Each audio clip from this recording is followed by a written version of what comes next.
عورتیں اپنے سر کے بال کٹوا سکتی ہیں؟ یہ مسئلہ کیوں یاد آیا؟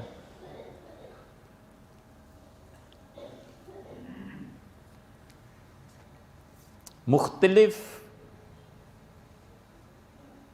حالات ہیں اور اس پہ مختلف حکم ہیں۔ عورتیں اپنے سر کے بال رکھیں خوبصورتی کے لیے، اپنے شوہر کے لیے، یہ ایک الگ مسئلہ ہے۔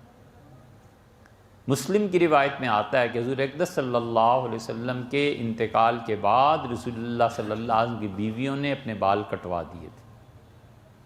تو پوچھا گیا تو انہوں نے کہا یہ بال اور بن سنور کے رہنا جس ہستی کے لیے تھا اب ہے ہی نہیں، تو اتنے بالوں کا ہم نے کیا کرنا ہے۔ پھر جنہوں نے کٹوائے تھے ان کے بال بہت زیادہ تھے، دھونے میں بھی پریشانی ہوتی تھی، تو انہوں نے اپنے بال ہلکے کروا لیے تھے۔ ایک جگہ یہ بھی آیا اور اسی کو راوی نے تعبیر کر دیا ہے کہ کٹوا لیے تھے، تو کچھ بال انہوں نے اتروا لیے ہوں گے سر کے۔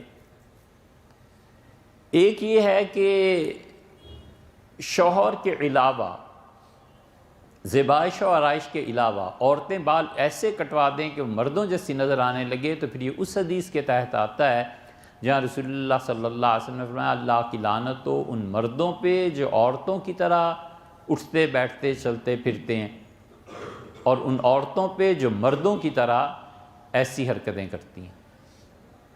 منع فرمایا تشابہ میں آ جائے گا۔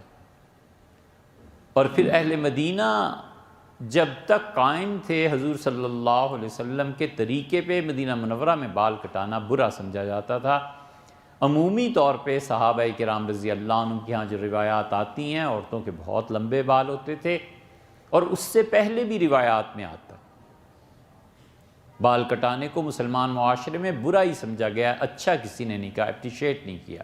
یہ مسلم کی روایت اس لیے بتا دی ہے کہ آپ میں سے یقیناً بہت اکثریت سے افراد نے یہ سنا ہی نہیں ہوگا کہ امہات المومنین رضی اللہ عنہن نے اپنے بال کٹوا دیے تھے، لیکن وہ کہتی کیا تھیں؟ یہ کہتی تھی رسول اللہ صلی اللہ علیہ وسلم نے آخری حج میں جب ساری بیویاں مدینہ منورہ پہنچی تھیں تو اشارہ فرمایا تھا اپنے ان کے گھروں کی طرف، اور فرمایا تھا کہ علیکن بالحصیر، بس سفر ہو چکے جو ہو چکے، اب چٹائیوں پہ بیٹھی رہو، اب اپنے گھروں میں رہنا، نہ جانا کہیں۔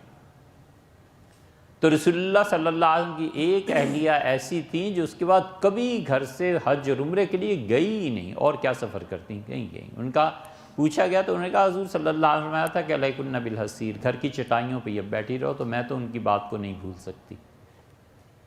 پھر رسول اللہ صلی اللہ علیہ وسلم کی بیویاں سفر بھی کرتی تھیں، حج بھی کرتی تھیں، عمرے بھی کرتی تھیں۔ حضرت عمر رضی اللہ عنہ بڑا اہتمام کرتے تھے، پورا اسپیشل ان کا قافلہ ایک الگ چلتا تھا، عبد الرحمن اور سیدنا عثمان اور علی رضی اللہ عنہ ان کے ساتھ حضرت عمر رضی اللہ عنہ کہتے تھے رہو، اور خبردار جو کوئی انہیں تکلیف پہنچی، پھر وہ فرماتے تھے جس کو رکھتے تھے کہ پھر مجھ سے برا کوئی نہیں ہوگا۔ امہات المومنین کے ساتھ وہ رہتے تھے۔ یہ کہتی تھیں کہ رسول اللہ صلی اللہ علیہ وسلم نے ہمیں یہ کہا تھا کہ مطلب گھر رہو، بلا ضرورت سفر نہ کرو۔ اسی لیے حضرت عائشہ رضی اللہ عنہ جب مکہ مکرمہ سے گئی ہیں نا بصرہ، تو ام المومنین ام سلمہ رضی اللہ عنہ نے انہیں خط لکھا تھا، انہوں نے کہا یہ لڑائی ہوگی، اور ام المومنین آپ نہیں جانتی کہ عثمان کے خون کا انجام کیا نکلنا ہے، اور آپ کو پتہ نہیں ہے حضور صلی اللہ علیہ وسلم منع فرمایا تھا سفر سے، کیوں آپ تشریف لے گئیں؟ تو حضرت عائشہ رضی اللہ عنہ نے انہیں سمجھایا کہ میں مسلمانوں کی خیر خواہی کے لیے اور امیر المومنین کے خون کے لیے آئی ہوں، کہ ہمارے ہوتے ہوئے یہ ظلم مچے کہ مدینہ منورہ دارالحکومت میں امیر المومنین شہید کر دیے جائیں اور کوئی بولے ہی نہ۔ یہ ان کا موقف تھا۔ تو اس لیے رسول اللہ صلی اللہ علیہ وسلم کے بعد امہات المومنین کی چیزوں میں جو تغیر پیدا ہوا ہے اس کی بڑی وجہ خود رسول اللہ صلی اللہ علیہ وسلم تھے۔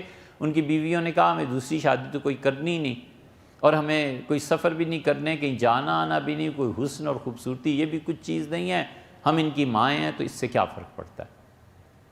لیکن عمومی ماحول ایسا نہیں تھا، اسی لیے سیدنا معاویہ رضی اللہ عنہ آئے ہیں حج پہ، اور قبر اطہر پہ جب حاضری ہوئی ہے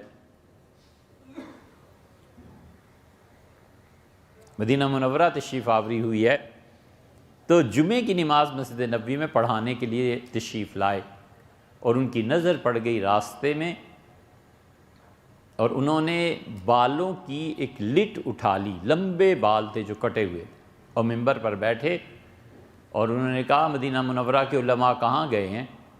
تو بتایا گیا یہ سب بیٹھے ہوئے ہیں۔ انہوں نے کہا میں جانتا ہوں انہیں، یہ دیکھتے ہو تمہارے شہر میں کیا ہو رہا ہے، تم کیوں نہیں لوگوں کو تعلیم دیتے، تم ان بچیوں کو کیوں نہیں سکھاتے کہ یہ چیزیں درست نہیں ہیں؟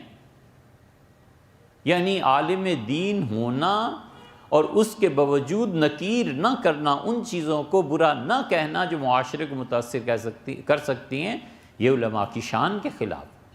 اس نے کہا کہاں ہے علماء مدینہ، کیا ہو گیا انہیں، کیوں نہیں سمجھاتے؟ پھر اسی طرح تابعین، تبع تابعین کے قصوں میں بھی آتا ہے کہ وہ ایک کوڑے کے ڈھیر سے گزرے اور بال وہاں پڑے ہوئے تھے تو انہوں نے لٹ اٹھا لی، انہوں نے کہا یہ بچیاں کرنے لگی ہیں، یہ عورتیں کرنے لگی ہیں، اس کو برداشت نہیں کیا جانا چاہیے۔ مطلب یہ ہے کہ عمومی ماحول جو تھا اس میں کوئی ایسی چیز نہیں۔